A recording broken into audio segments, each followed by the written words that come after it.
I'm Matt. Recently I bought an ASM Hydrasynth Explorer based on a few different factors that I'm not really going to talk about in this video, but I will say that up to this point I've been pleasantly surprised isn't really the right term. I kind of felt like this was going to be a great synthesizer, but it's met my expectations, I'll put it that way, and then some. It's been a great synthesizer so far. I haven't had a chance to do a whole lot with it yet, other than I played it at our church this past Sunday. It's the first synthesizer that I've been able to kind of modify a couple of patches on quickly and get them to where I felt like they were very usable in a live church setting. I haven't had that with really any other synthesizer, and I've tried many over the last few years. So that was a great experience. But what I want to talk about today is 3 things that ASM did correctly in the packaging and presentation of this synthesizer that when you open this thing up, you feel like, wow, these people actually care that I bought their product and they want me to be happy with it and keep it. And so I'm not saying other companies don't do that same thing, but there are companies that just do a really good job of making your experience memorable. And so I'm going to bring up 3 things right now that happened to me I came across during the unboxing experience that just kind of meant a lot. They were exciting to me, and I understand this is purely a personal taste, so if none of this rings your bell, that's fine. But let's get started. Here's the 3 things. All right, so number 1 is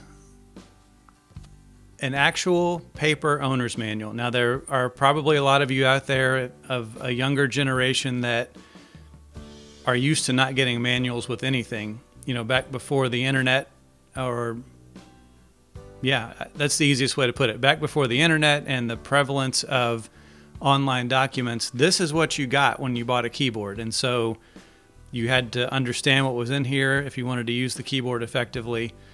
And it is awfully nice to be able to reference a manual in PDF format, electronic format, on your device, on your computer, wherever. But there's something that's just fantastic about being able to put your hands on a paper manual. And so this is the actual owner's manual for the Hydrasynth Explorer. It's 90 pages long. I've referenced different pages here and there when I'm trying to look for something specific, and I intend to just sit down and read the whole thing through in the very near future so I can get as much out of this synthesizer as possible. All right, the second thing that I found really cool when I opened up this synthesizer was the wall wart. Oh wait, this isn't the right one. How many of you have like 500 of these in your studio with a piece of masking tape or other tape on it and magic marker written on there telling you exactly what this goes to? ASM did this. So while I don't think there's probably anybody alive who loves to have wall warts, they're just not convenient in any way, ASM went to the trouble of labeling theirs. So I will never be confused on which power supply I'm supposed to use for my Hydrasynth Explorer. I think this is a fantastic touch, and I hope there are other manufacturers watching this that might start doing this themselves. Great idea. I love it. And the third thing that ASM did in the packaging of the Hydrasynth that makes me feel like they care is I have this fantastic bag of stickers.